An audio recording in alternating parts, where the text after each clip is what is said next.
இது மகிமை நேரம்.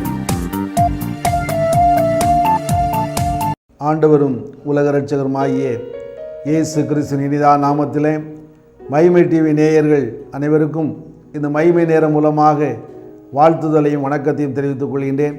இந்த நாளிலும் ஒரு புகழ் பொருந்திய ஒரு புண்ணியவதியாகிய ஒரு கனம் பொருந்திய ஒரு ஸ்திரீ என்று சொல்லி 2 ராஜாக்கள் 4ஆம் அதிகாரம் 8ஆம் வசனத்தில் சொன்னப்பட்ட சூனேமியாளை பற்றி சிறிது சிந்தித்தால் அது நம்முடைய வாழ்க்கைக்கு அது பிரயோஜனம் உள்ளதாக அமையும் என்று சொல்லி நான் கர்த்தருக்குள் நம்புகின்றேன். இந்த சூனேமியாளை பற்றி நாம் சிறிது பார்த்தோம் என்று சொன்னால், எலிசா தீர்க்கதரிசி அங்கே வரும்பொழுதெல்லாம் இந்த பெண்மணி அந்த எலிசா தீர்க்கதரிசிக்கு ஆதரவாக இருந்தாள் என்று சொல்லி அங்கே சொல்லப்பட்டிருக்கின்றது. ஒருவேளை வசதி படைத்தவர்களாக காணப்பட்டாலும் இந்த காலகட்டத்திலே விருந்து உபசரணைகள் எப்படி நடந்து கொண்டிருக்கிறது என்பதையெல்லாம் நாம் எண்ணி பார்த்தோம் என்று சொன்னால், ஏதோ சடங்காச்சாரமாக வாருங்கள் என்று அழைத்தாலும் மனதோடு அழைக்காத ஒரு சூழ்நிலைக்குள்ளாக நாம் காணப்பட்டு கொண்டிருக்கின்றோம். ஆனால் இந்த ஸ்திரீயானவள் அப்படி அல்ல. அவள் எலிசா தீர்க்கதரிசியை மனதோடு அழைக்கிறார்.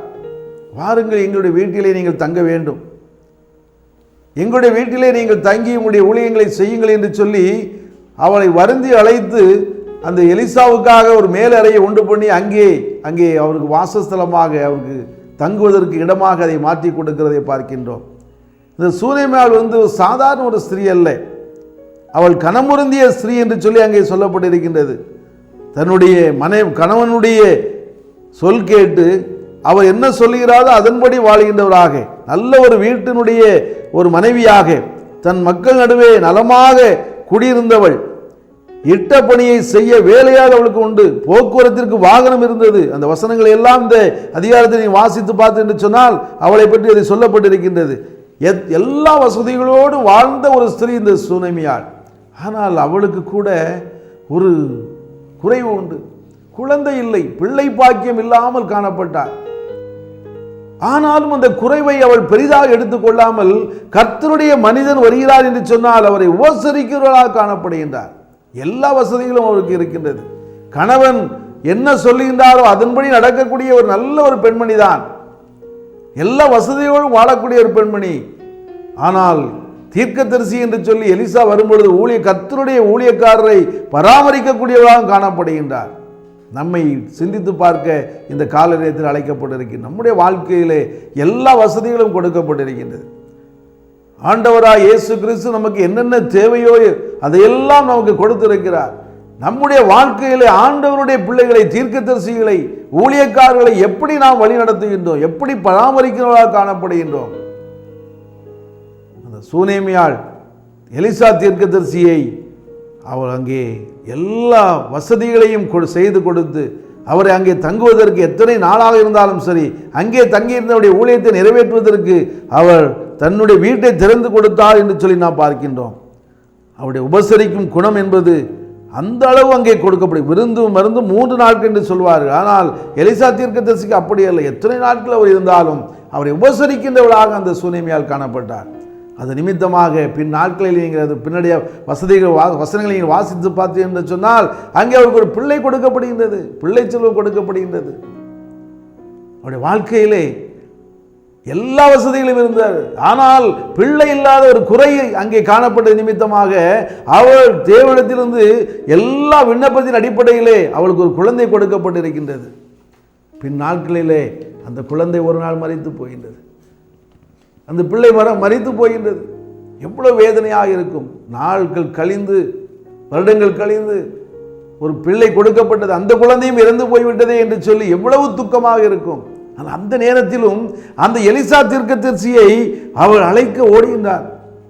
அவர் கொடுக்கப்பட்ட அந்த மேலறையிலே அந்த குழந்தையை போட்டுவிட்டு அவரை நோக்கி தான் ஓடுகின்றார். ஏனென்று சொன்னால் கர்த்தர் கொடுத்த பிள்ளை, கர்த்தருடைய ஊழியக்காரன் என்னுடைய வீட்டிலே தங்கியிருந்த இடத்திலே அவனை வைத்திருக்கிறேன். எவ்வளவு விசுவாசம் பாருங்கள். அவரை ஓடி சென்று அழைத்து வந்து அவன் தேவனிடத்திலே மன்றாடி எலிசா தீர்க்கதரிசி அந்த பிள்ளையை மீண்டுமாக உயிரோடு எழுப்பினதாக நான் பார்க்கின்றோம். எனக்கு அன்பான தேவனுடைய ஜனமே, நம்முடைய வாழ்க்கையிலே இந்த சூனேமியாளை போல ஒரு வாழ்க்கை காணப்படுகின்றதா? ஒரு அசைக்க முடியாத ஒரு நம்பிக்கை, அசைக்க முடியாத ஒரு விசுவாசம், ஏனென்று சொன்னால் தேவனுடைய பிள்ளைகளை பராமரிக்கும் பொழுது அவர் கொடுக்கக்கூடிய அந்த ஆசீர்வாதங்கள் நிறைவாக காணப்படும். ஒருவேளை பிள்ளையை நாட்கள் கழித்து கொடுத்தாலும் அது மரித்து போகின்ற சூழ்நிலையிலும் எப்படியாவது தேவனுடைய பிள்ளை வந்து அந்த தீர்க்கதரிசி வந்து உயிரோடு எழுப்பி விடுவார் என்று சொல்லி அந்த விசுவாசத்தோடு கடந்து சென்று அவனை அழைத்து வந்து அதிலும் வெற்றியாக காணப்பட்ட ஒரு மிகப்பெரிய ஒரு சாட்சியாக காணப்படுகின்றார். எனக்கு அன்பான தேவனுடைய ஜனமே, சகோதரிகளே, இந்த சூனேமியாளை போல உம்முடைய வாழ்க்கை காணப்படுகின்றதா? குடும்பத்திலே மனைவி தன்னுடைய கணவருக்கு எல்லாவற்றிலும் கீழ்ப்படிந்திருக்க வேண்டும் என்று சொல்லப்பட்டிருக்கின்றது. சூனேமியாள் அப்படித்தான். எல்லா விதத்திலேயும் கணவன் என்ன சொல்லுகின்றாரோ அதை செய்யக்கூடியவராக காணப்பட்டார். எல்லா விதத்திலேயும் குடும்ப வாழ்க்கையில எப்படி இருக்க வேண்டும் என்று சொல்லி வசதி படைத்தவளாக இருந்தாலும் அவள் எல்லாவற்றிலேயும் கணவனை சார்ந்தே வாழ்ந்தாள் என்று சொல்லப்பட்டிருக்கின்றது. நம்முடைய வாழ்க்கையிலும் அப்படித்தான்.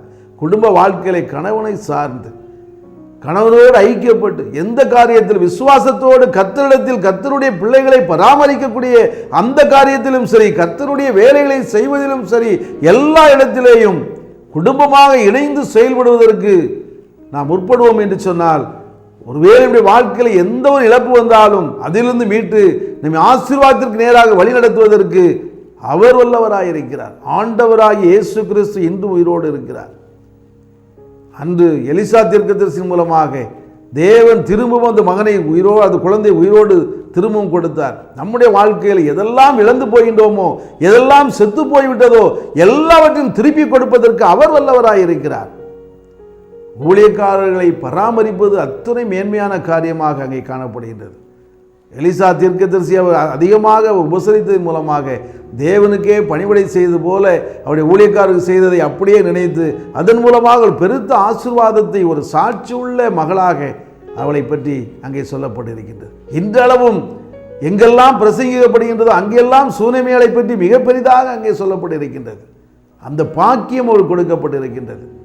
எனக்கு அன்பான தேவனுடைய ஜனமே, நம்முடைய வாழ்க்கையிலே நாம் அவருக்கு ஏற்றவர்களாக, நம்முடைய வாழ்க்கை எல்லாவற்றிலும் பின்னாளிலும் பேசப்படக்கூடிய அளவிலே நம்முடைய வாழ்க்கை காணப்படுகின்றது. அவருக்காக நாம் என்ன செய்தோம், என்ன செய்து கொண்டிருக்கின்றோம், அவருடைய ராஜ்யத்தினுடைய விரிவுக்காக ஈடுபடுகிறவர்களுடைய எல்லா ஊழியக்காரர்களுடைய அந்த உறவு நம்மிடத்தில் எப்படி காணப்படுகின்றது?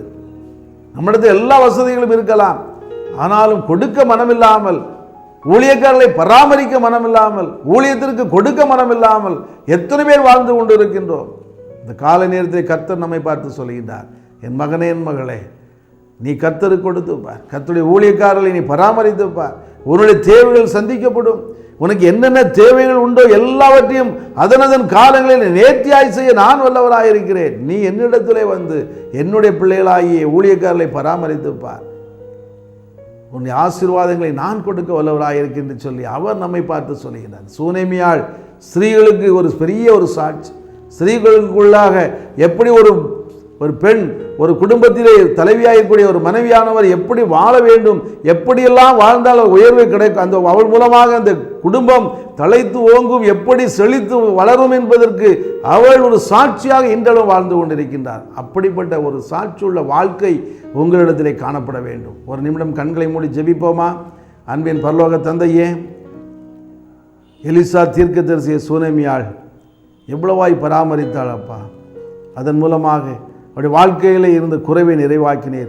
ஒருவேளை அந்த குழந்தையும் இழந்த பொழுது மறுபடியுமாக தீர்க்கதரிசியின் மூலமாக உம்மிடத்தில் விண்ணப்பத்தை கொடுத்து அவள் மீண்டும் உயிரோடு பெற்றுக்கொண்டாள். எத்தனை மிகப்பெரிய மகிழ்ச்சியை அடைந்திருப்பாள்.